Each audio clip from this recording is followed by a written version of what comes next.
Yes, Lord. We exalt you, Jesus.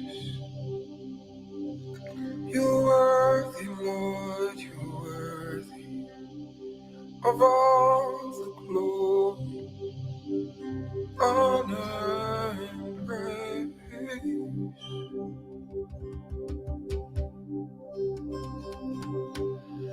Hallelujah. Hallelujah. Hallelujah. We give glory to our King. Hallelujah. Hallelujah. Hallelujah. We give glory to our King. Hallelujah.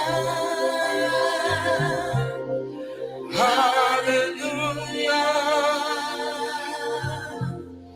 Hallelujah. We give glory to hallelujah.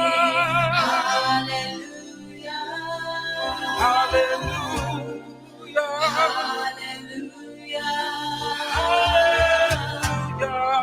Hallelujah. We give glory to hallelujah. Hallelujah. To the only wise God. Sits upon the highest throne. We give glory to oh Lord, hallelujah. We worship and adore you, God. You alone deserve all glory. We give glory to our King. 'Cause one thing I desire, this one thing I see, oh, just to dwell here forever. This will be my posture, laying at your feet. Oh, just to dwell here forever.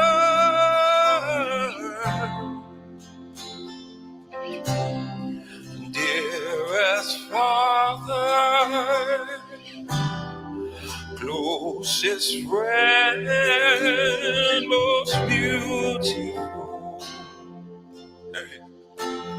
most beautiful, dearest Father, closest friend, most beautiful, most beautiful, most beautiful. One thing I desire,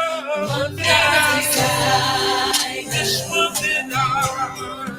Good evening, everyone. Welcome. I hope you're well. I think that my music is still playing behind me. I'm just going to sort that out. I hope you guys are well. Everyone. Can you guys hear me fine? I hope you're well. I think that my name myself is right behind me. I'm just going to sort that out. I hope you guys are well. I can hear a weird echo, which is weird. Can you guys hear me now? Okay. Let me know in the comments if you can hear me okay now. I think it's fine now. All right, can you hear me? I know you're at the bottom, but can you hear me okay? You can. Okay, awesome. Well, guys, welcome to Faith and Film. Thank you guys so much for joining us today. Thank you for joining us. My light is very bright now. Thank you guys for joining us today for Faith and Film. It's been a long time since we've done something, and I do believe that I shared quite late that we would be on YouTube rather than Instagram. So if you can, please share the link, invite other people to join, and let them know that we are live. But thank you guys for joining us. Like I said, it's been a little minute since we did a last Faith and Film. I want to say the last one we did was with Benjamin, but I may be wrong. But either way, thank you guys so much. And if this is your first time, my name is Dami, as you can see on the screen. And by the grace of God, I'm the founder of Kingdom Focus Media. And one of the things that we are really passionate about is faith-based films. And this arm of the vision, which is Faith and Film, is where we meet directors, we meet producers, we meet script writers, we meet people who are basically in the industry, who are doing the work, and we speak to them about their creative journeys. We speak to them about the projects that they've worked on. So for those of you who have come before, you probably saw that we had Angela, who did a question of faith. We had Benjamin, who's been in God's Not Dead.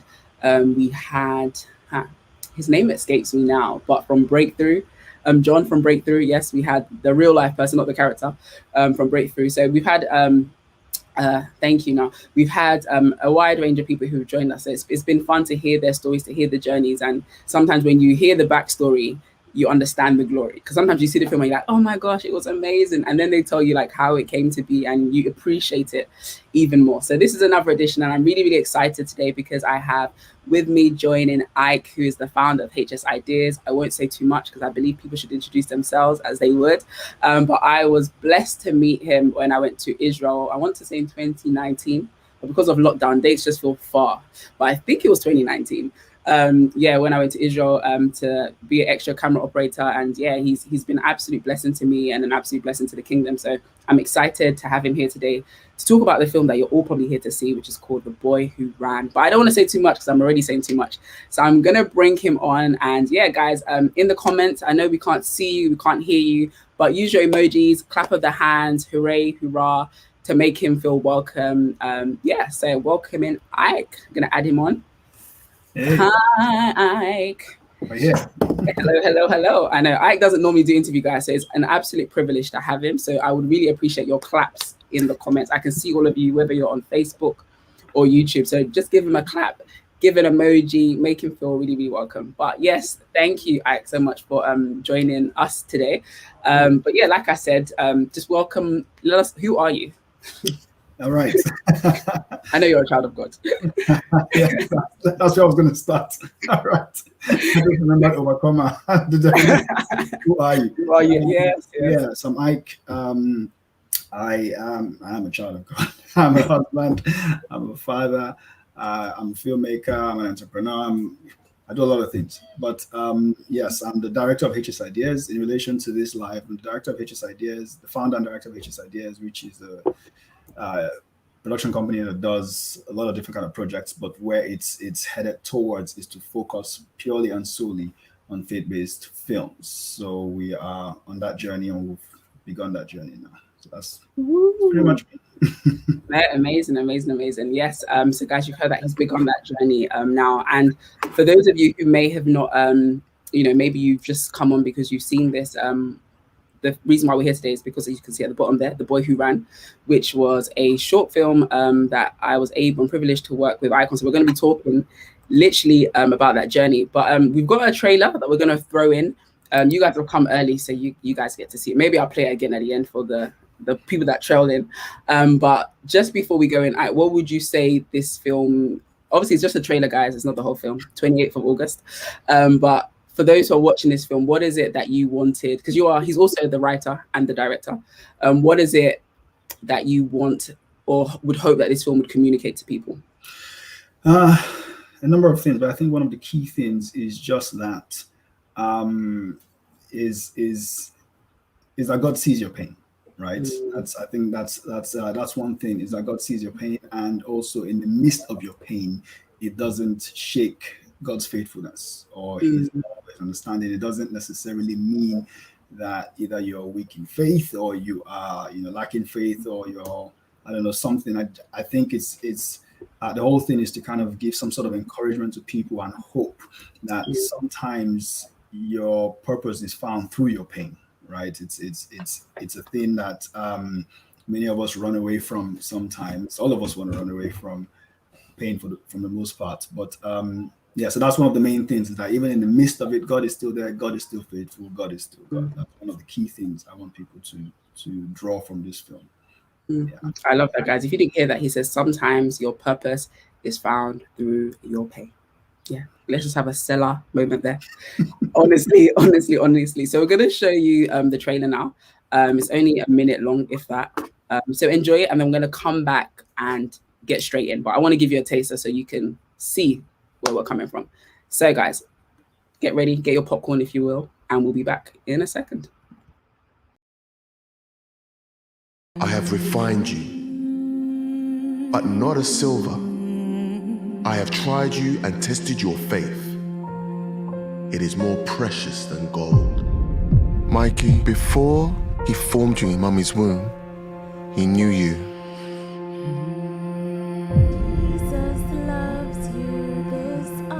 So when we walk through unknown paths, our surgeons are ready to go, but we need your consent now. when times are tough and rough, the one who lightens our burdens is never out of reach. Sorry, Mr. Adebayo. We really need your consent. So sorry. Why don't you answer me? I'd rather be dead. Tell me why!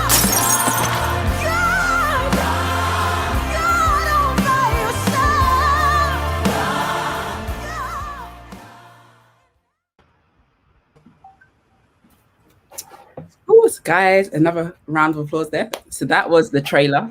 Yes, I know some of you are probably thinking, oh my gosh, is there more? No, there's no more right now. But that was the trailer to this amazing film that we've been able to work on called The Boy Who Ran. So you've seen the trailer, you've heard what Iyke said. So I come in straight now to you off the back of that.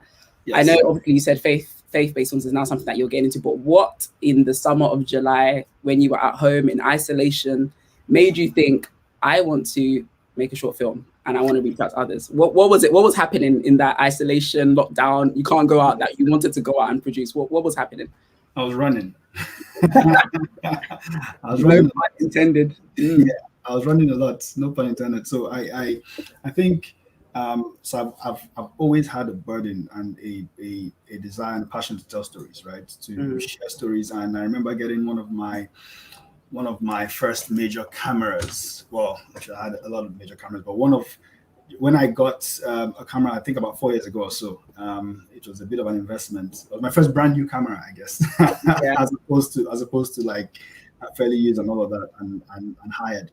I remember praying on that camera and saying, Lord, I will use this to tell stories that glorify you, right? I remember praying on that, but then what began to happen is corporate jobs and gospel music videos and a lot of things kind of consumed that time.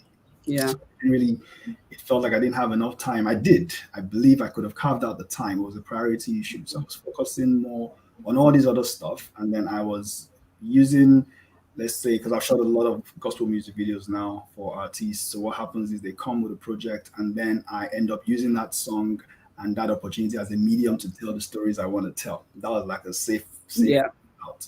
So during the lockdown now, this burden kept on, eating me up over and over again. That time is going, somebody preached about the morning season, afternoon season, evening and night season. I mean, my afternoon season time is going. So I need to begin this. And a friend of mine advised me, he said, some of the things that delay you. So you've been shooting for a number of years now, and you've really grown in your craft. But if you want to do this thing that you really want to do, you need to, I shared with him about a passion for wanting to teach others, right? The things I have learned.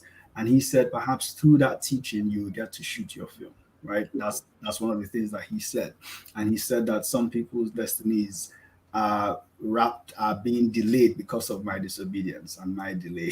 so that hit me massively. And then I decided, okay, you know what, I think I'm going to do this. So I decided, let me see if I can get a group of people together who might want to learn how to make faith-based films or just want to learn how to make short films. But then the basic foundation of all of that is faith films.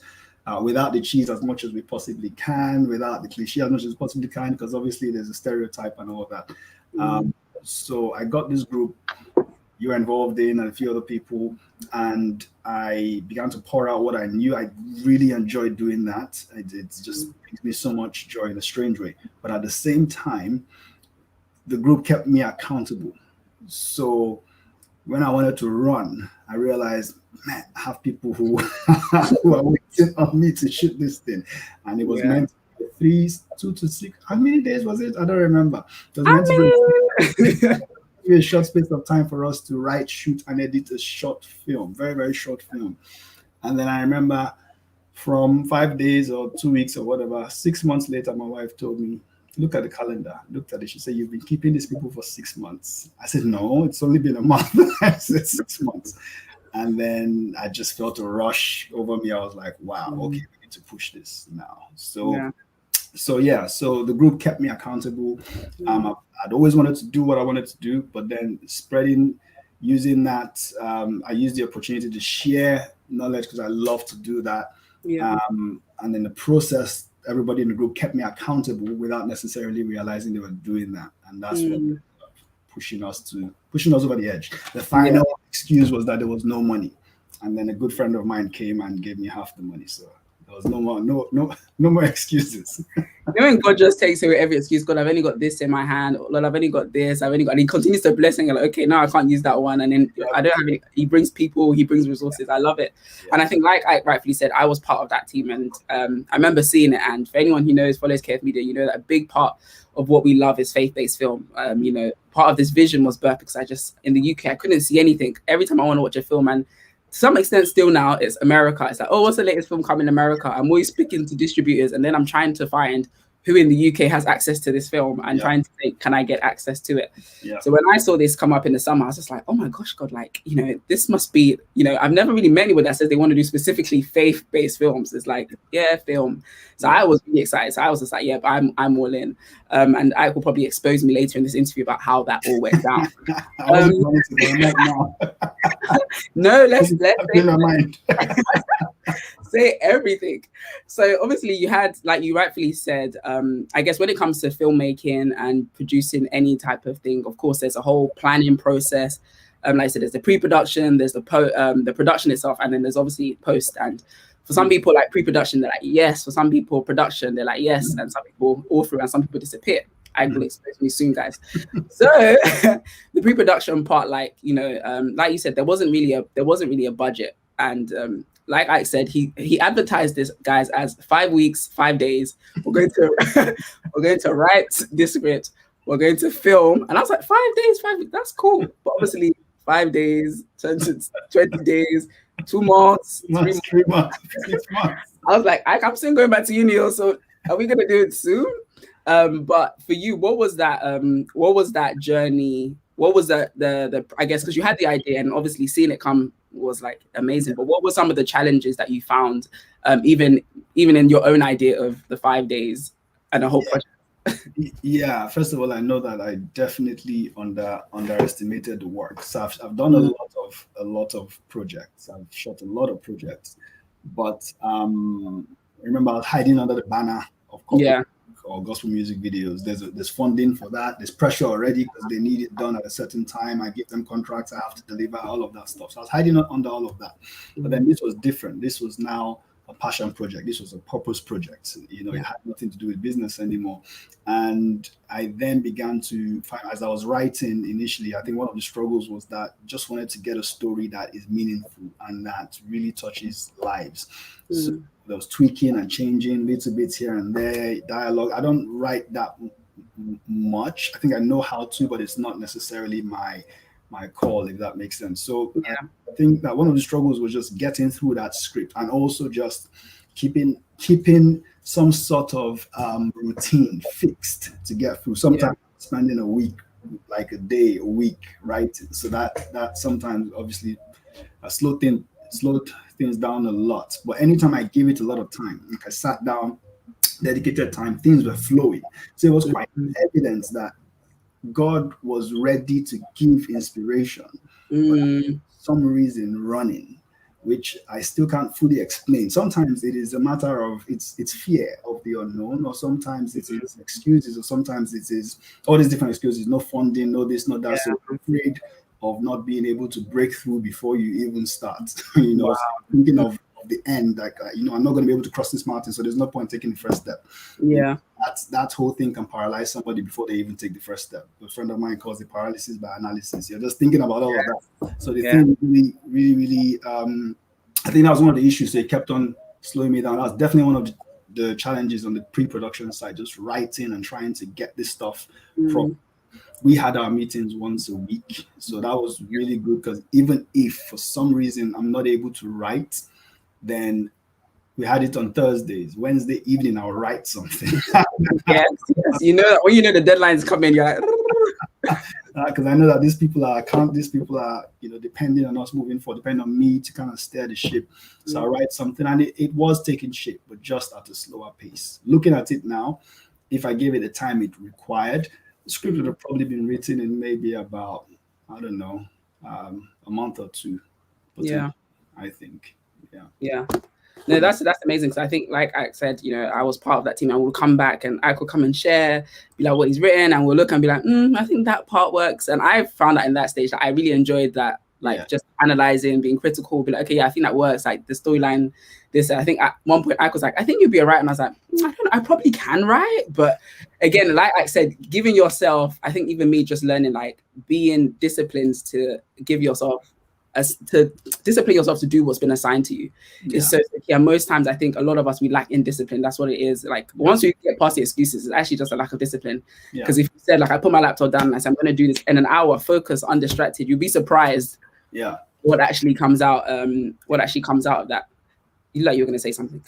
No, I was just going to say, I literally, at some point, I had to implement some sort of something called Pomo Focus. It's a website. I learned from you. Focus.io. When you click on it, it kind of counts down from 25.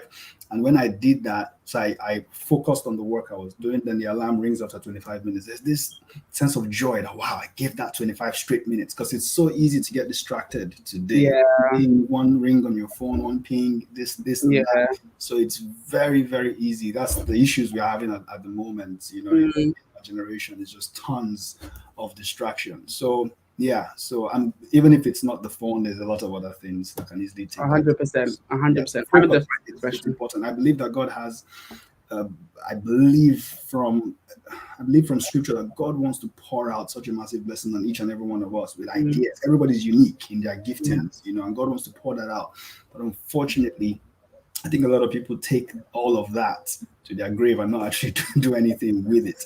And I said, you know what, Lord, I have already delayed a lot over the years, because I would have been shooting features by now, potentially. But we start at some point, and whenever you start, I believe that God will breathe on it if you partner with him and you just keep walking. Yes, no, amazing. I mean, I once heard a quote that said that the grave is the richest place, because people go there with their gifts, and it's always like, oh God, let me die empty. Let me die having used everything that you gave me and everything you've called me to use. Just before we even cross into the production side, I was going to ask, because I know for you, this was like, it was more than a film, like just producing a film. It was kind of like purpose. It was like life. It was like your guide to where you knew you had to be. And just for anyone who's in that place, just before we jump in, because I'm going to jump into like, okay, now we did that, jumping into production. What would be like your advice? Because I think a lot of people are in this place whereby it's like, I want to do this, but I've been called to just, I mean, that's probably like my life story for the last few years. I mean, anyone who knows me knows I was a paralegal working in a law firm, studied law for 4 years, did a year abroad, you know, everything was there. And I kind of like, it's like, hey, God, I know you're calling me. It was all like a jump ship. But a lot of people are at that place where they want to jump, but they don't feel like they can. Like, what would be your, and sometimes it's finances, sometimes depending where you are. Obviously, I did it at a place where I think at the time, I was like, yeah, I'm not married yet. I don't have kids. God, 5 years, do I see myself married, kids, and happy? And I said no. So I just said, yeah, you packing your bags and do what you want to do. Because there's no point like getting married and then you're now looking saying, I wish I had. I could. What would you say for anyone who's at that crossroad, you know, or who's running away from where they know God is calling them to? To be honest, I know that this might not necessarily sound encouraging at first, but it is true that destiny is tied to time, right? So initially, this is not. It was a bit of a scary thing for me, because when my friend told me that my other people's destinies were tied in my obedience, so my disobedience affecting theirs. Yeah. That is true in the sense that can God be merciful to them and still, help them succeed? Of course He can, and He will by the special grace of God. But the point is that just might be delayed because of my delay, right? So then another person has to be used when I could have done something yesterday, but now I have to. That other person suffers, and maybe they get their own blessing in a year's time instead of yesterday because of my delay. So I think that first of all, I think we need to really realize that time is waiting for no one. Number one. I think number two is it's a thing of, I think this is a call for all of us, for me, for everybody in the faith, is to really cultivate a deeper relationship, because I believe that a lot of the lack of clarity we have many times is either because we allow other distractions to come in. So sometimes we begin to struggle to understand whose voice is who, which one is God's voice and which one is the voice of everybody else, if that makes sense. So that distraction can easily cause us to be off and on. Now, it's hard enough when we hear God say go, like if we either hear it audibly or we hear it through scripture or through a message. It's hard enough, like somebody like Jonah that can hear go and he goes the opposite direction. That is hard enough sometimes. Talk less of when you don't even know who is saying go. Yeah. So you're not even sure is God speaking or not. So I think in order to at least get to the point of having that clarity in the first place, I think we really need to cultivate a deeper relationship through prayer, through the word, through obedience. I think that is really, really important. I honestly believe that in that mode of just cultivating this deep devotion, I'm 100% convinced that clarity comes in that time. Now, the issue at that point is whether we obey or not, right?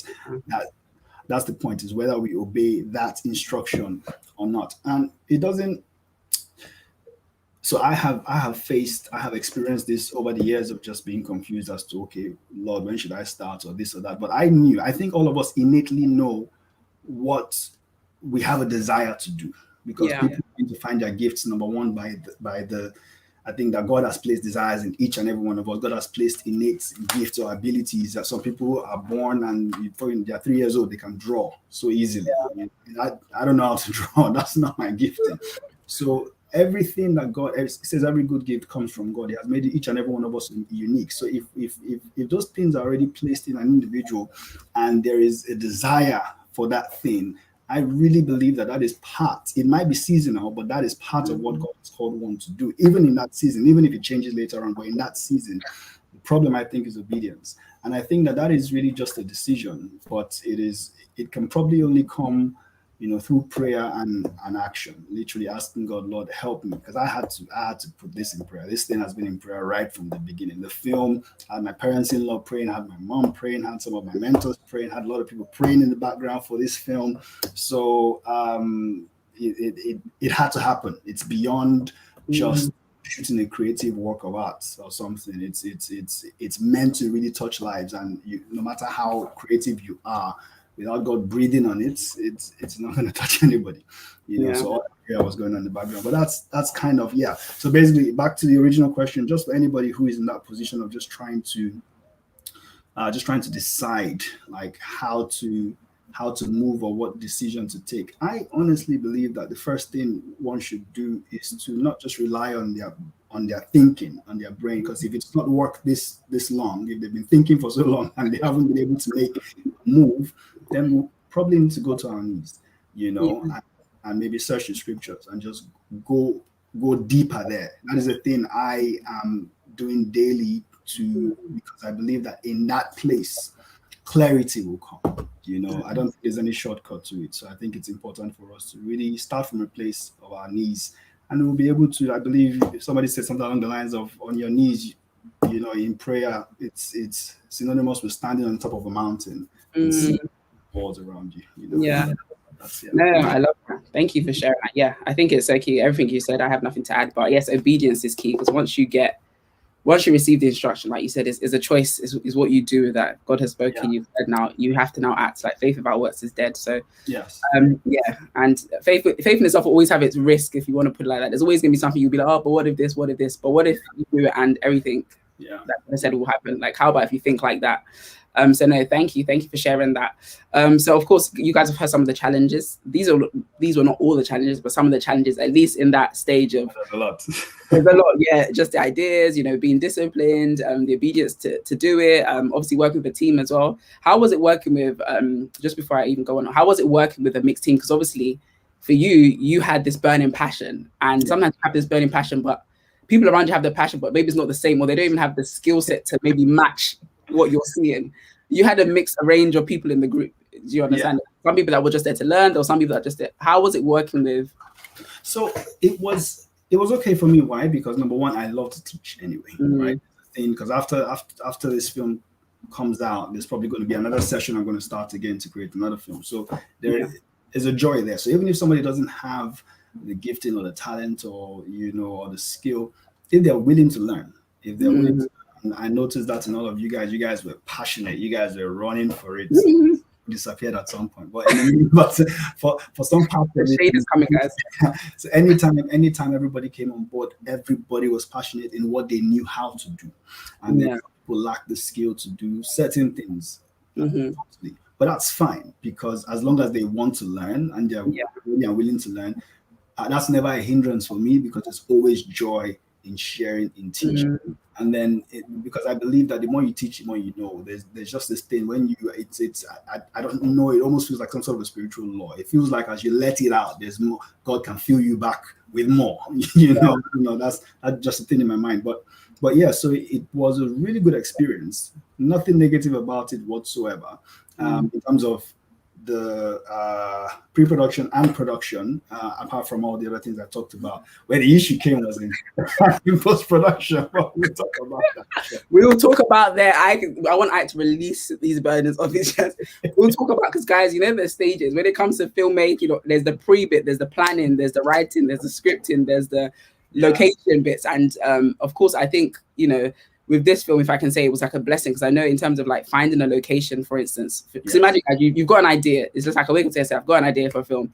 There's all manners of things that you have to think about. Okay, cool, you've got your gear, but where are you filming it?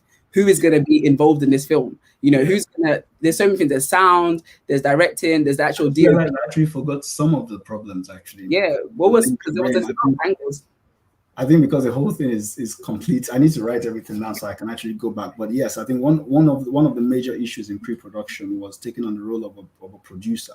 So that was something that you took on eventually when production began, and you were brilliant at it. But before that, I think you were in uni or something. So to take on that. So that was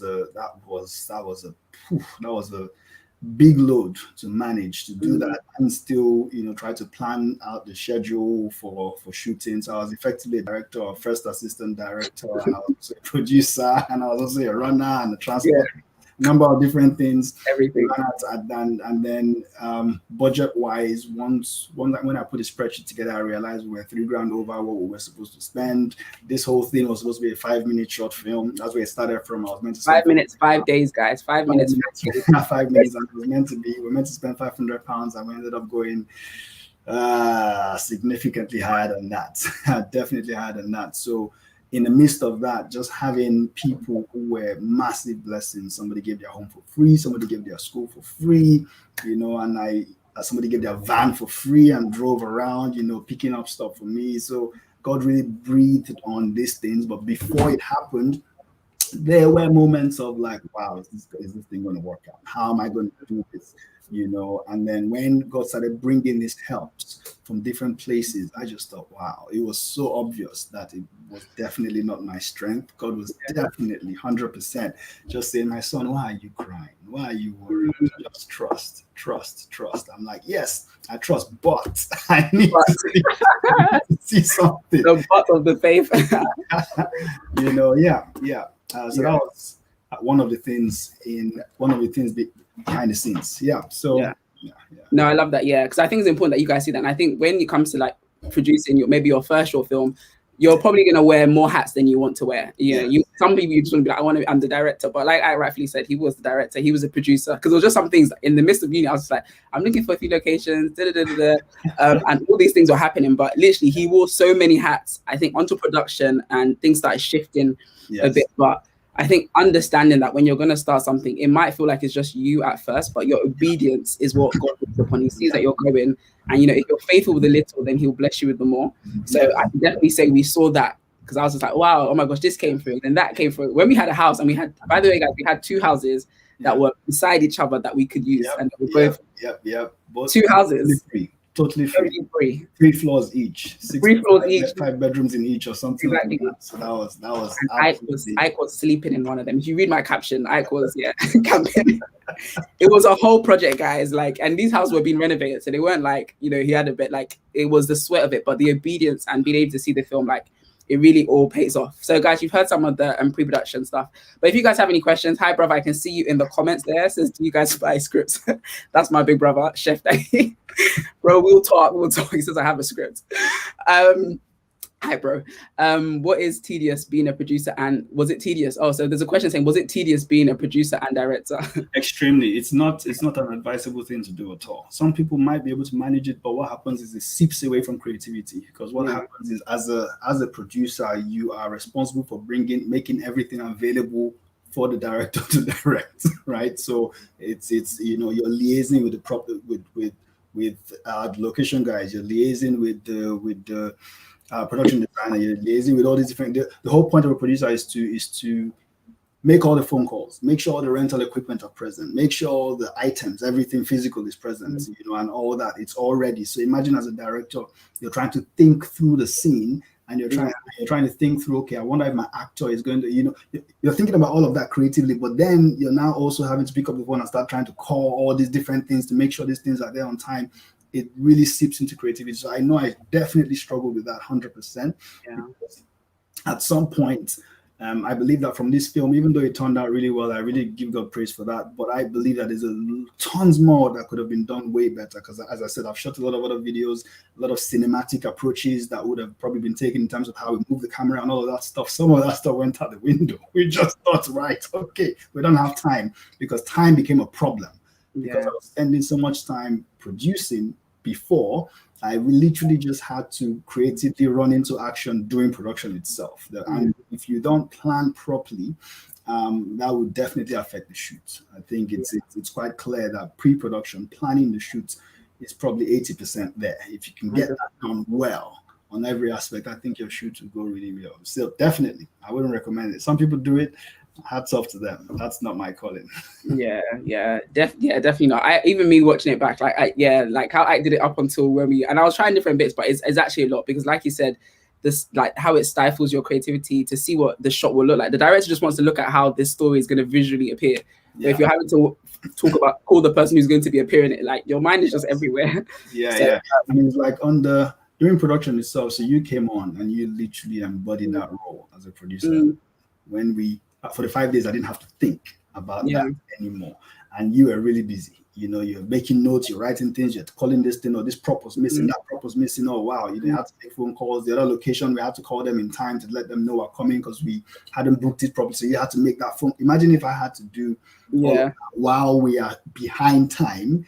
We're trying to shoot a 30-minute film in 5 days. That was a massive stretch. So obviously, we started at sometimes 6 a.m., 7 a.m., and then we finish around 10 p.m., and then we go to bed and come back, call time is 7 a.m. in the morning again. So having to do that and produce while directing, that's not a sensible idea. So, publicly, thank you for coming on the team and setting that one out. Guys, don't do it. If you can avoid, definitely get yourself a producer.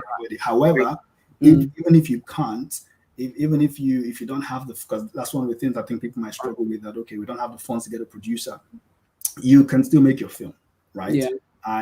This is the first major short film I have done, but from music videos perspectives, right, I've done short films within them in that setting, and I've done other short films way in the past that are hidden, which I'll reveal later in the future. But so I have worn those hats, so I've kind of played with that a little bit. This was just a lot more complex.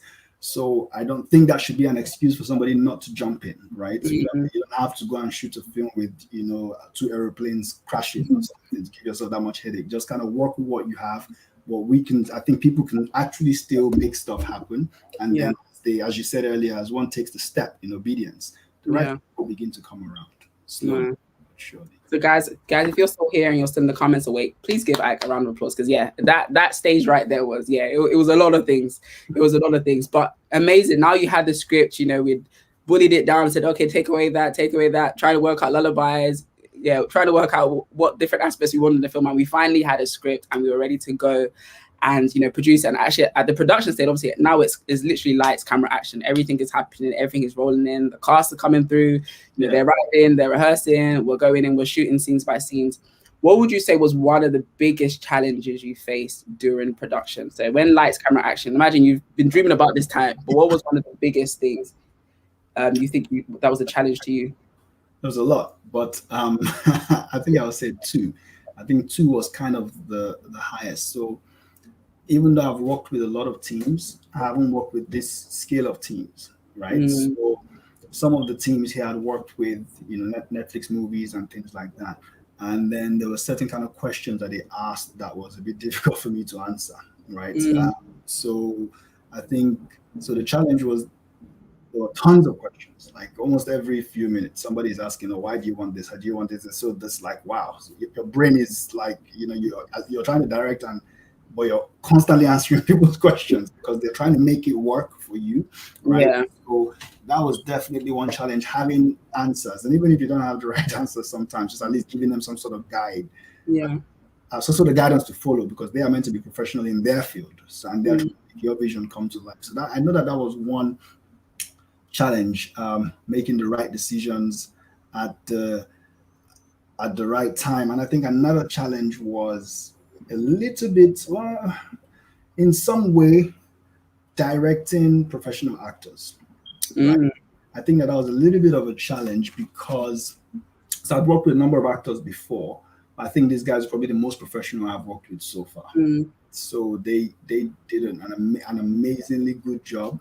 And then I think I realized I needed to spend some more time learning the actor's craft, right? Before my next short film. Spend some more time understanding, being in their shoes a little bit more, so I get to really understand what it is that you're feeling and are going through. So I do have an idea. I've acted in a few short films here and there. I think, they are hidden. but I think that was a little bit of a challenge. I kind of let them do their thing. Sometimes I interfere and share a few things here and there, but I think I kind of needed a little bit more to help them more, because I had some sort of a feedback session afterwards, and I could see that the few things here and there that I missed, but these are all learning experiences, so they are helpful for next time, and all that. So I think those were the two key things, apart from the fact that my toes almost broke as well, because I wore the wrong type of footwear, so that was not a problem. That was all. Yeah, I felt so free at one point. I was just like, food. I felt like I should can people make sure the director has food, please, because it was long days. It was really long days. Like I remember, like you rightfully said, like some days the time was 7 a.m. and at least me, and the DOP, we always left like midnight, just before or just after, and we'll be back. So it was very rigorous in that. And what would you say? I know obviously everyone here hasn't seen the film. What would you say was some of your best moments during the production stage? What were some of your, if you had any? Yeah, I did have one. My best moment is, so I had a lot of really beautiful moments, but what was the most beautiful for me was when we were shooting a scene in a hospital. I'm not giving away what happens there, but shooting a scene in a hospital, and while I was carried away trying to make sure this thing was going to work, because there was so many layers and so many things to think through, and so many x-rays came and all that, trying to think through all of that while that was happening, the administration's going on. And I didn't realize those things were happening, so you shared that with me, and that was so beautiful, because people were being touched, people were being preached to, people were receiving the gospel, and I was like, wow, this is why I'm here. So it's not just the film that people will watch, but take part in the film. During production, are also being blessed before the film comes out. So when I came back, I said, Lord, this is definitely what I want to do. I've known this already anyway, but thank you for showing me. So that was one of the greatest parts, which is interesting. It doesn't have to do with production itself, just had to do what happened during the production. Right? It was really, really beautiful. And then I think another really good part was just seeing the script come to life, right? Just little by little, just seeing it come to life, looking at the viewfinder on the iPad, really, and just looking at everything play out. It was really nice. Oh, actually, one more bit is a very key part in the film, which I can't talk about, but that almost brought me to tears. One of the final scenes, I didn't write the scene because it was so important to me that I didn't even know how to write it. So I had a conversation with the actor and we talked about it, went back and forth. I shared my experiences, he shared his, and then we did that in one take. And once it was done, I was just like, oh man, this is. I remember that scene. I was like, oh. Yeah. So that was. Those are the bits. I'm sure there were a lot more. I just of course. Those are the first few things that come to mind. Of course, guys, please feel free if you have any questions to ask them, and while we're going on, you don't have to wait till a specific time. But even just as you were on that point, one question I had to follow was, because sometimes I think as a director, as a creative, I think one thing I've told people is that, you are not the craft. Like, you are not the craft that you do. You're not the piece of work. Like, the work is to evidently bring glory to God. And sometimes we can attach ourselves so much that, like, for instance, in that scene, there's like, no, that can't happen because it's not in the script. Like, for you, how were you as a director, like, maneuvering? Because I think one of the things, obviously, I was on set as well, seeing is, I think I've even heard that there's a way that actors are directed. Like, some people are actors, directors, like they direct actors specifically. Technical directors, technical. And some people are just technical. Like, they just focus on the scene, actors do what you want kind of thing. How was it for you, like, having to be, is it malleable? Is that the word? Like, in those moments whereby, like, I know one of the characters especially was just like, let's just free flow. Let's just see what happens in this moment. And I guess in there, I was just about to say that. I was like, these are not the words. How did you find those moments? I was just about to say that. So initially, I think that one of the things I learned in the process, because I had to do a lot of studying beforehand, is that you need to learn that each actor is different, right?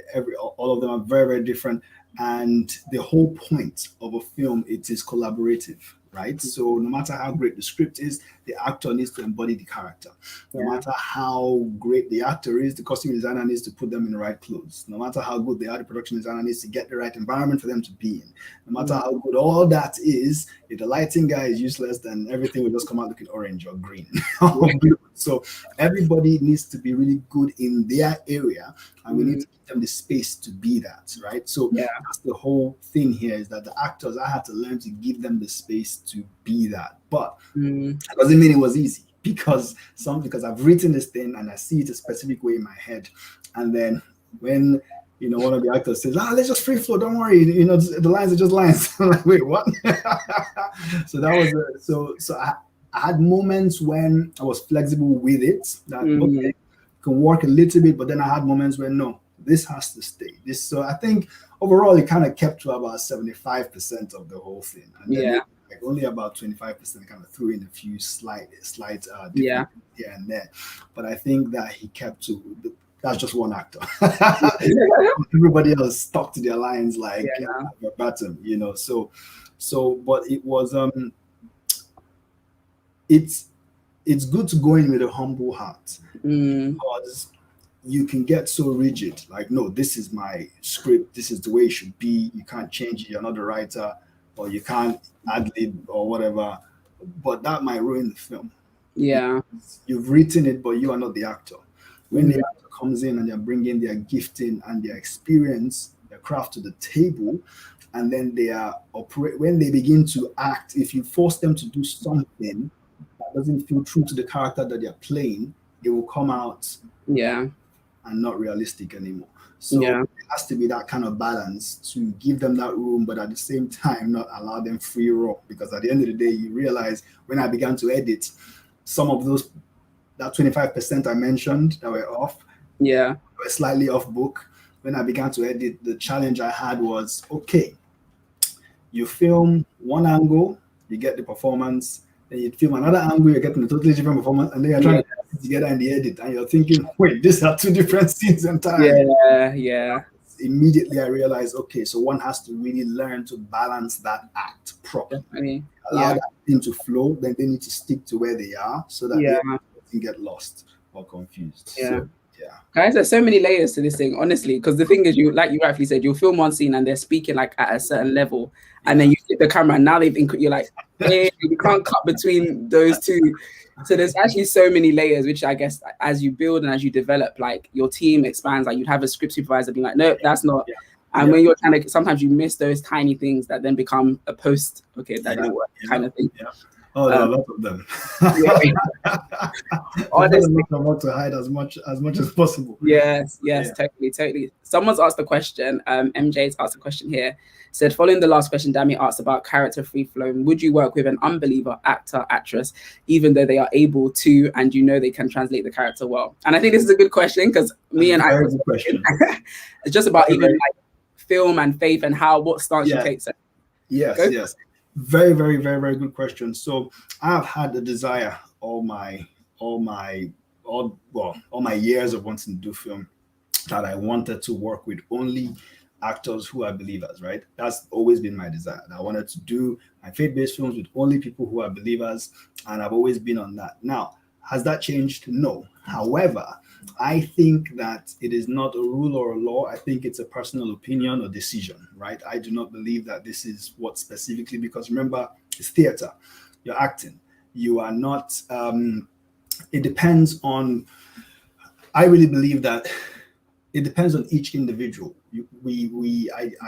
I think that my choice or my decision doesn't necessarily have to be another person's in this instance. I think it's one of those things that's not necessarily clear cut or black and white. I think you need to assess your faith and try and understand what you feel is lining up with, the Bible says whatever is not done in faith is sin, right? But saying that, though my heart was always there, God broke me very clearly in this project because I wanted that and I thought I had that. But then at some point, God showed me that I didn't actually have what I thought I wanted. I'm not breaking the whole thing. I'm just kind of giving a rough summary about it. But then it made me then realize that, wait, hold on. Somebody once said that if we realize the person who delivered the Bible and the person who printed the Bible and the person who stored it on your cupboard, if we realize that they were not believers and there were people who were taught, who probably not read the Bible anymore because they've touched it. And that now begins to become a bit of a religious thing to do, right? And not necessarily a faith thing to do anymore. So as long as I'm beginning to learn, I'm still on that journey, but I'm beginning to learn that as long as the message is coming out as authentically as one wants it to, number one. And number two, if you do have a focus to, as I said earlier, while we're shooting the hospital scene, ministrations were going on set, right? So if you do have that desire and that focus, then your set can be a hub for the gospel before the film comes out. So you could have unbelievers even on your set. I mean, that is definitely your heart. You can minister to them while they are in your environment. So that is another evangelistic tool, using that medium to minister to them. And then even as they're acting. So God just works in very interesting ways. So the answer might not be clear cut, but I kind of started off with my own natural desire, but then beginning to realize that I don't necessarily think that matters in a lot of cases. However, that being said, I think I said it already, that there's no one rule. I believe that each person, I really honor and respect the Kendrick brothers. They are people who only use, at least, I don't, maybe for their lead characters, I guess, only people who are believers filled with the Holy Spirit. I heard him share that in an interview. I respect the Erwin brothers who don't do the same. They use other people. Sometimes people question that, but then they are still spreading the message of hope and people are still being blessed by their films. So when we watch a film and look at a character, we need to remember that this is a character trying to pass a story, right? Trying to pass a message through the story. The character is a medium. The person who has written and directed is trying to get you a story, but there is just a character. Do not expect to Instagram the character or Google the character and expect to see a holy person all the time. Otherwise, that will break. You will lose everything entirely from the message that you're going to pass in the film. I've had that happen to me several times. The whole thing is to focus on the film and what it is that you're trying to portray, what the writer and the director is trying to achieve. 100%. That's the position at the moment. It's evolving. We'll see how it goes over the years. No, but I love it. It's 100% and it's real as well, because like you said, even the person who is a believer and that you think that there's nothing to say, obviously we pray they don't fall, that they do fall, and then what happens? You throw the film in the bin, oh, that person in that film, and now I saw them mess up in life, so I'm going to throw the DVD away. Like we can't, like Jesus doesn't even do that with us, do you understand? Like he welcomes us back with open arms. And like you rightfully said, there's people I spoke to at different points, and they were just so blessed by the fellowship. It felt like a family. Some people, they might just come on your set and that's the first time they will ever have heard the gospel and been in that sort of environment. And I really did feel, literally, like I said, there was different points in the days where I just saw people were having, even while the costume, I went up to speak to the costume department, and costume team were ministering to makeup teams, and I was just hearing worship. I was thinking, what's going on for the whole building? So remember, some departments were not believers, some other departments were believers. So the administration was happening all through. So I was convinced by that. Remember, my own desire overall was to work with all believers. But then when I was in that setting, I realized, hold on, God is breaking something. This can be an environment for evangelism. This can be an environment for spreading the gospel. Why am I so rigid in my thinking? Why am I just thinking about the finished film? What about the people who make the film? How can I reach out to them in this environment? And even at the beginning of not every day, which I regret because I was so occupied with so many things, but you reminded us a lot of the mornings that we had to pray, pray. So everybody was there, believers and unbelievers. Everybody sat down there. Y'all gonna pray today. all of this stuff, we told them this is a faith-based film. Do you want to come on board? Fine, they came on board, and these were the things that we did. So it opened my eyes to things that I couldn't see before. So while I have my natural desires, I'm careful to realize that I cannot box God to operate in a certain way. He is God. If you can make a donkey to speak, you can surely use a film to reach out to an unbeliever. Yeah. That is less difficult. No, honestly, sometimes I'm like, guys, go use donkeys, or like you can really speak to us. So no, I love that. And I love how you said that, you're not boxing God. Like even in this, you're learning. I think as we understand that we're evolving through this journey. Guys, we've not got too long to go. So if you do have questions, don't be those people that leave it at the last minute when they've said the grace. Please feel free to put it as we're going on. But amazing 5 days. 5 long days of filming when, and at every point, like you said, that we had to compromise sometimes. Sometimes the DOP was like, should we do it again? Ike was like, no, we haven't got time, let's go. So we all packed our bags and we had to move because like inflation began to creep up. Literally, it was like, no, we can't do any more takes. This is it. Like, so anyways, guys, end of 5 days, it was a wrap, One thing that did happen on set that was unfortunate. We did have a theft. Ooh. Yep. Guys, we had a theft of one item, and I think this is one thing you've got to also be careful. Like, I think one thing we learned in hindsight, because on a set is so busy, and thank God for the amazing team we had. Like, things were happening because we had to be putting some things outside the houses. We had some people who were like walking past looking, and there was one set we did. I think we will come into it was actually the scene in the kitchen, and we had all transitioned back into the house, and we had an item outside, and I think we were just packing up, and then I think it was actually came out at the end. I'm just like, where is he? And this item is really expensive, probably thousands of pounds or whatever. It's called a ballast, So that was a painful experience. But what was interesting was that morning. So my wife knows me. I never pay for insurance. That's not my person, which I don't know if it's a good or a bad thing. But anyway, don't follow my stuff. But I hate paying for insurance. It's just this thing about why. But I was struggling to sleep. There was a constant nudging to just pay the insurance. I refused, and I woke up in the morning just before we shot, and I said, okay, you know what? I'm just gonna pay this thing. So I paid. The next day they stole the item. So everything was cleared. That is a story in itself, but yeah, everything was cleared out eventually. Honestly, HS ideas, in case you didn't know what it stands for Holy Spirit ideas. Now you'll know. But honestly, I was just like such perfect timing, because obviously we had to do the whole dealing with insurance, emails, contacting and all that stuff. But it was honestly I don't know what we would have done if we didn't have that, because it would have just been like we just had to say sorry. And just be like, have mercy on us. But honestly, that's a lesson learned. Like, obviously, when you have things, make sure you're watching your gear, because we had lights outside on the street and all these things. And the thing was heavy as well. So all of us are thinking, we even had to go down the road saying, did this person drop in a bush? Because how do you walk? Guys, it's heavy. Google a ballast. It's very heavy.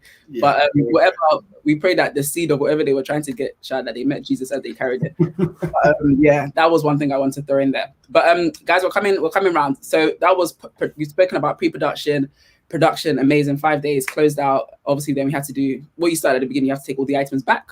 One thing I will say that we didn't talk about here, I'll just say it, but I know like the lady that did the set, I believe her name's Sarah, an amazing person. Because I mean, when you get an empty house and you have to bring an empty house to life, I always wonder that this is very divine inspiration. Like, and there was nothing really there. And like my girl was finding mattresses on the road. I said, a mattress from outside. Where did you find the mattress? Picked up stuff from her balcony. She took stuff from her house. In the house, we found like when you watch the film, you'll see a table. Yeah, that table is not a table. Is a picture frame. And she found a dusty curtain, put the curtain on top, and this became a table. And I was just like, okay, like. So many creative things that came in, and I just like even the chair that you see in the film. Like that chair was covered in paint. It was dirty. It looked like you don't want to sit on it. She cleaned it up and it looked brand new. So all these things you see when you look at a film and you think it's polished, just know that there was nothing. Everything that was there was not. Yeah, literally God breathed upon it. Yeah, I think I remember another very, very well. I'm not trying to describe this, but after everything, so she did an amazing job, excellent job. She was really, really good. After the shoot was done, and I think you and the DP stayed back to kind of organize a few things, and then you guys left. I don't know if it was I had to spend the night at the location again. I think another night alone. So what happened was I woke up. Everybody was gone. Shoot was done. Everything was done. Then I saw all these kids in the house. And I was like, oh, back to producer duties. My leg was aching. My toes were cramped. My body was aching. I was tired. And I just sat there. First of all, knelt down and just told God, thank you. Then I began to say, how do I move this thing? Now, what do I do next? So, yeah. I just remember that experience. In that slight moment, I felt alone, which is interesting. I just kind of felt alone. I was grateful that it had been done. But then I just thought, oh man, Lord, what I would give to just have the team. But these are early stories that I believe that God is bidding on, because I believe He tests your obedience with the little that you have. It's easy for me to say, sometimes harder to take that step in obedience, but it is true. He tests your obedience with the little that you have, and He who is faithful in little will be faithful in much. Yeah, amen. No, honestly, guys, it was a tested time. Shout out to everybody who housed me for 5 days. Like I was leaving the house early, coming back late. Like it was honestly an amazing. Like, I wouldn't change it. I'll do it all over and all over again. When you find your passion, you just learn. We'll just do things a bit differently. Like okay, this time, that time. But it was amazing. But that was some of the stuff that we shared during production. Now. There's always work before the work and there's work after the work, okay? And everyone decides when they want to work. Yeah. So after obviously filming all this footage, you've got all these files, post-production. I'm gonna add pre-production and post-production together. So I'm just gonna confess my sins because I don't want Ike to shame me. But obviously when we were doing the pre-production, I have I love editing, guys, but I want to teach you guys something. That's not everything that you love that you're necessarily graced to do or you're meant to carry like every single part of it. So I love editing. I love the creative process. I think a film you shoot, but the story really comes to life in the editing process. So obviously I was like, I don't know if I even said but I just said, Dammy's going to edit this film. And I had 14 days, I think, to put something together. And we had spoken and I said, it's quite a big project. So I will edit some sequences, you edit some sequences. And I confess, guys, I did one sequence out of 20-something sequences. And I told Ike that I was coming, and then Dammy just went underground, uni just came, life happened, and I just disappeared. Guys, I put my hands up. The editor disappeared from the project. So obviously I came back to Ike and I was just like, Ike, like, how's it going? I was like, I'm almost finished though. Like, I've just got one and I'm like, No, it was a lot of work. It was a lot of work. And this is the 32-minute film. Yeah, it is a lot of work. It is. So I have edited a lot, right? Because of multiple music videos, multiple corporate projects and events and things like that. I am used to that. So can you hear me? Are you there? Oh, I think your connection has broken, but I'll keep going. While you're there, I think mine is still on. So I had edited like several projects. I've edited corporate videos, edited music videos, events and things like that. So I think one of the things I knew straight away was that I knew that Dammy is still off. Dami's still off at the moment, but I'll just keep on sharing anyway at the moment. I think that Dami just, I knew that it was going to be a lot of work. I knew it was going to be a ton of work because she hadn't done as something as complex as that before. So when Dami did the first scene, I think Dami did scene 12. Yeah, Dami did scene 12. And to be fair as well, I gave Dami a very difficult scene to edit, a really, really difficult scene to edit. So she pieced that together. In fact, that was the most difficult scene in the entire film. So that was probably part of the stuff that scared her away, because when she pieced it together, I watched it and I knew that, wow, she did a good job, but there's a very, very slight chance that she would come back. I'm just going to check. Dami just, she had an internet problem. Oh, look at that. I don't know if everybody can hear me. Let me just look at let me have a look at the chat. If you guys can hear me, let me know. Let me just tell Dami. Okay, I'm just telling how I keep everybody company. If you guys can hear me, let me know. Oh, you can hear me. Oh, cool. Fine. Okay, that's fine then. I can see that in the chat. Yeah, so she's going to jump back up soon.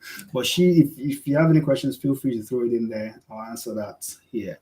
But yes, so I gave her one of the most difficult scenes to do, scene 12. When you see the film, you'll understand why it's very, very difficult for a number of reasons. Number one, it was one of the most intense scenes. Really, really intense in terms of performance and movement and motion.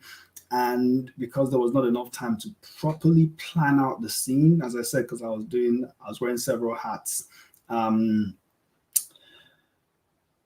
Every take was quite different. So piecing that together, when you have two different takes and then the performance in both are really, really different, piecing that together can be such a massive challenge. So I give her kudos to be able to do that in the first place. But then I think after that, that's when Dami ran. So I'm pretty sure I got that right. I don't know if anybody had any questions, because I think she's still struggling to come on at the moment. But if anybody has any questions, feel free to throw it in the chat. I'm just looking at the chat at the moment, and I can answer that. Any questions about the film, any questions about filmmaking, any questions about anything at all. One other thing I think I will say while Dami is trying to sort out her internet is once this film is done, I think I mentioned this earlier in the call, that we had a group of probably about 5-6 people or so who I was teaching to sort of understand the whole process from start to finish. Script writing, all the aspects of pre-production and then production and post-production. And that also helped me even hone my own craft a lot more. So beyond what I have done with music videos and all of that stuff, it helped me become a lot more focused when it comes to narrative filmmaking, short films, which we're obviously working towards feature films. So after that experience, I decided I was going to have another one of those, which the last time we did it, it was once a week.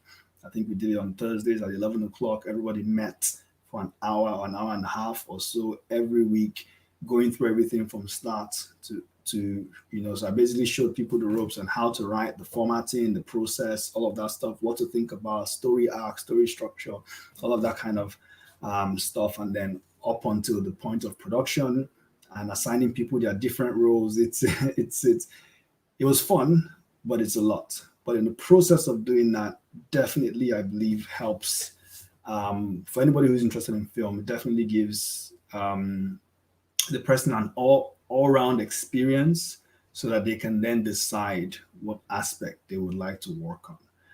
That was what my goal was overall with the guys I was working with. That when you see the whole process from start to finish, hopefully, by the end of it, you will know what it is you want to do, right? If you want to write, or you want to edit, or you just want to schedule. There are several departments here: executive producers, writers, directors, DPs, production designer, costume designer, makeup, catering. There are tons of things there. So I think if anybody anybody, any of you guys who are watching or interested in anything like that, feel free to reach out, and we will definitely be happy to do more like that. So Dami is still struggling. Does anybody have any questions at all? Anybody have any questions at all? I'm just going to check if Dami can still. Oh, you're back. Oh, it worked. Sorry, guys. I'm using my hotspot. My internet has been wonderful. So sorry. Somebody asked a question. I was just talking to them about some of the stuff and why you ran. So I shared all of that with them, and then somebody actually asked a question. But before two questions. But before that, I was just basically, just to give you a bit of an update. I basically shared how you ran. I said that you were really good at editing scene 12. That was the one scene, and that was the most difficult scene, and that's probably what made you run. Most likely, that's what made you run. Should probably started with something softer. I don't know who picked it. I picked it or you picked it. I have no idea. But yes, I explained that. And I also explained I have edited a lot more, so obviously it's a lot easier to kind of just pace myself. But I was still saying, well done for the work you did. I still have that scene saved somewhere else, so I'm going to explain it at some point. I'm just looking at those two questions. Somebody asked, which role did you most enjoy doing and why? It was definitely directing. That is what I want to focus on. I am a sort of person who likes to know, who likes to learn. I have that desire to learn new things. So I know how to light, I know how to shoot, I know how to edit, I know how to write, I know how to direct. But sometimes you need to kind of just hone in your skills. You can be, yes, some people can be multiple things. I have decided basically that what I'm focusing on is directing, probably writing here and there, but mostly directing. I love that. It gives me joy. I like to bring people to a point of seeing a vision through, just kind of guiding them through the process. So that is really beautiful for me. Somebody else said, is that a question? You sound really passionate about training people up. Did you learn under a similar model?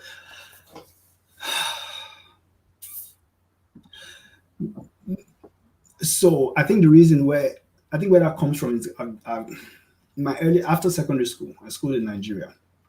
After secondary school, I have a very interesting story. I'll just spend a minute and explain that. I finished my secondary school in Nigeria. I don't know if anybody has schooled in Nigeria, but had an exam called WAEC. When you finish secondary school, after that you do an exam called JAMB. You know, that exam called JAMB is what takes you to university. So as soon as I finished secondary school, I joined some private institutes and I was teaching them maths, physics, chemistry, biology. And I just found it fun. I was just trying to make some extra cash. I was teaching that a lot. And then everybody thought this guy is so brilliant, he's going to pass his JAMB. I did my JAMB, I failed it very badly. And I thought I was very good at it. I don't know. I felt that somebody stole my result. So failed it. And then when you fail it one year, you have to do it the next year. So I kept on teaching, but nobody knew my results. So what then happened was the next year I was doing JAMB again, and one of the students saw me and said, sir, are you writing the exam for somebody? So they thought I was coming in there as I don't know, maybe like you paid somebody to do the exam for you. They didn't realize I was doing JAMB. My point anyway in that random story is that there's always been something there about teaching, not maths, physics, chemistry, biology, but that's what I was doing. So there was a desire, that desire of sharing knowledge has always been there. It moved from there to more spiritual things, more in the gospel, gospel related, or maybe preaching or teaching or something along those lines. There was always this thing. And then it kind of, in the film side, it's kind of embodied. So anything I know, basically, there is this desire to share and teach. I can't explain any other reason, but I don't think it's because I sat on that sort of model. I didn't really. I would just say that it's something that God has placed on my heart. So it gives me joy. No, thank you so much, because I think God would have had me come out so that I could fully expose me. But you guys heard everything that he said about me, my performance. No, honestly, yeah, I think a lesson for me was, and I think one of the good things that did come out of this, like Iyke was saying, his heart was to teach and to bring people on board and for them to also learn. Like at the end of this, I came out like knowing what area I definitely wanted to be a part of. And so like even if I'm the only testimony in terms of, actually someone like from the beginning to the end, I actually came out. And for me, it was such a like moment, because I'd been I've been praying for a long time. I was like, God, I know I can do like many different things. Like I said, if I put my mind to it, I know I can do this. But I was like, what is the one thing, especially in this area of like film, because you can be anything. There's so many things. But what is this one thing? And that's one thing that definitely I came to the knowledge of. And like now for me, it's even like, okay, God, so now this, do we go to school again? Do we learn? But it's definitely something I can now grow in and actually make sure I steward well and own it and take on board as well. So for me, this was, it was more than just a film. Like, and all of us have ran.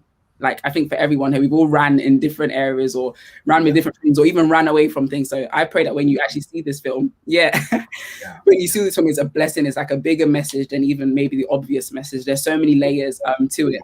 So obviously, Iyke, I know we've been here an hour. I don't want to take any more of your time, but obviously now the film is done. The film is ready, basically. Like, what is the next thing? Guys, save the date as well, obviously the screening. But what's the next thing for you and what should people be expecting from HS Ideas? Oh, definitely more films. So because I'm connected with an executive producer now who he's looked at, he saw the film, he's excited, and he's like, when are we doing the next one? So he's ready, right? That's one of the major challenges is funding, right? So he's more than excited about that. We've showed it to a few interesting people who are in our network who are really excited by it as well. So the next step now is to just kind of partner with these different guys because they have really, really wide networks. So I know them and they know a lot of different people. So that's really helpful.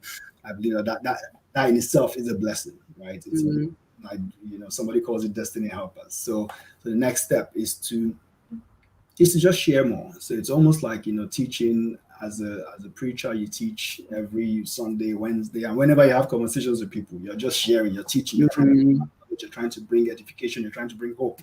So it's the same principle here.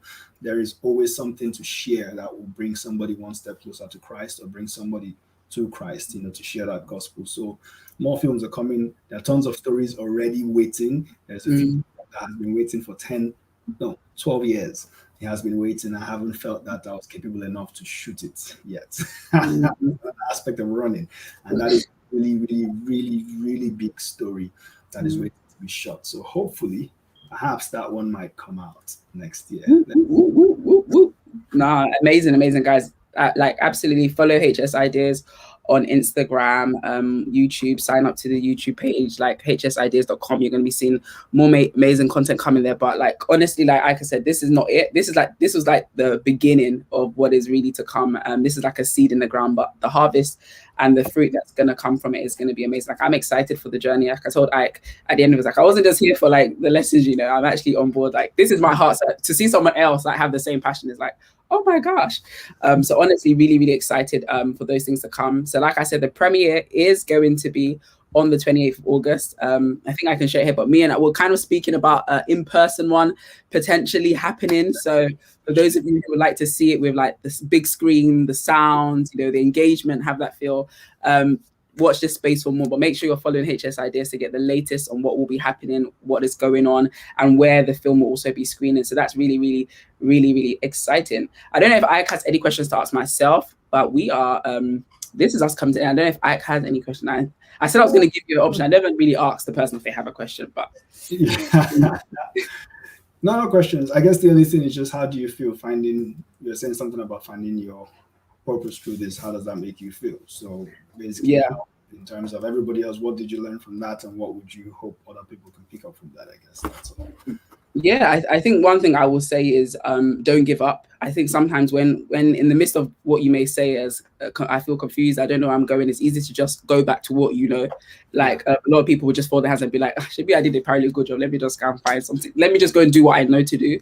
But I would say don't give up. It's important to connect yourself. I remember reaching out to Iyke, even I don't know if it was straight after the film finished, but I was like, I see something in you like this. I know that there's something here, and I can be blessed by Jeremy. Like, this is someone who's gone ahead of me, who's been doing this for years. Like, I know he just said he's doing faith-based film, but he's been doing corporate stuff. He's done he has a backload. So for me, I knew that was something I could connect to and somewhere that I could be like, I can learn from this person. So for me, I'll say, don't give up. Make sure you connect yourself to people who are, some people who are just starting up, but people who have gone ahead of you as well, and people who are where you are. for me, it was a step of faith as well when he reached out. I was thinking, even what part would I contribute? But I just knew that this was my heart. And again, like he said, through that obedience and being faithful, even though I ran small. Maybe this film was for all of us because we all ran in one way or another. Everybody was running. but just stay in the course. And like, I think when me and Ike spoke, he said, there's no point burying your head because you're going to bring your head back out and you're going to just be met with everything you ran from. But just having been honest and just having that conversation for me really helped. And I think it wasn't even like during the process. It was actually one conversation that we had that wasn't even about like what I was trying to go. It was that one. I was like, oh my gosh, like this is where. Yeah, I think you guys are probably trying to think, what do I want to do? Because I'm not saying the word, but it's all right. I don't want you here soon. But yeah, I just had that affirmation, that confirmation. I was like, okay, yeah, this is definitely what I want to do. And even sometimes what you want to do doesn't even look like where you are. Yeah. So there's another even lesson in that. But I know that all of this is part of the journey. It's all on the same trajectory to where I believe God would have me go. So for me, it was amazing. It was an absolute blessing. Like I said, I would do it all over again. I love the late nights, the early mornings. Like when it's something that fuels you, like there's so much passion that you don't mind. The sacrifice is just it's worth giving, and you know there is a reward in it. So yeah, I loved it. If you're a filmmaker here and you want to create films, you're a writer, upcoming director, producer, script, sound, light. If you're that person or you know someone who is, then I would definitely say like the next films, jump on board, jump on the team. And yeah, you don't know, you have a message in your inbox, by the way, on Instagram. Someone is of that sort who's inquiring. Really? Yeah. But yeah, honestly, it's so guys, jump on board and just be part of it. It's amazing. I'm excited. So again, guys, please, we've come to the end. Thank you guys for staying on, and sorry for my internet disconnect, but again, just help me thank Ike. We're really excited. Again, the premiere of The Boy Who Ran is going to be on the 28th of August. There's going to be an online premiere. We're having talks currently about a physical one, so watch this space. Follow HS Ideas if you don't already. In fact, while you're here, go on Instagram, follow HS Ideas, follow. That's where all the information about it. I'm going to be reposting. But if you want to know, if there's free tickets, if anything is popping, you want to be following HS Ideas. So please do make sure you follow. And again, thank you so much, Ike, for even taking me on board, for forgiving my sins and covering my sins in love. Thank you so much. Honestly, thank you. Guys, I'm going to take us out with the trailer because I know probably some of you came in late, but another chance for you to see the trailer. And yeah, excited for what else is to come. Thank you for joining us for this edition of Faith and Film. So thank you so much. Woo! Thank you, Ike. I said that I'm going to do that, but Ike, I'll pull you out. That's fine. So yes, thank you guys. Thank you guys for joining us this evening. It's been absolutely amazing. Apologies again for all the technical issues, but what is a media thing without a technical issue? So thank you guys so much. I'm gonna actually share, for those of you who weren't able to see the trailer at the beginning, please enjoy it. And while I do that, let me just take off the banner. Please enjoy it. Follow HS Ideas. And if you have any questions, you can send an email and we'll be able to update you as we go along. And if you'd like to join the team, reach out to myself or reach out to HS Ideas. And yeah. So here we go, guys. Enjoy this trailer. I've refined you. I want you to enjoy it properly, so I'm going to take myself out. But I'll start again so you can see it properly. Bye, everyone. I have refined you, but not as silver. I have tried you and tested your faith. It is more precious than gold. Mikey, before he formed you in Mummy's womb, he knew you.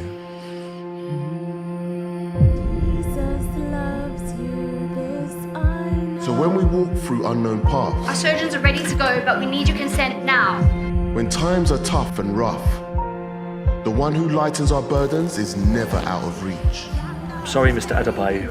We really need your consent. So sorry. Why don't you answer me? I'd rather be dead. Tell me why!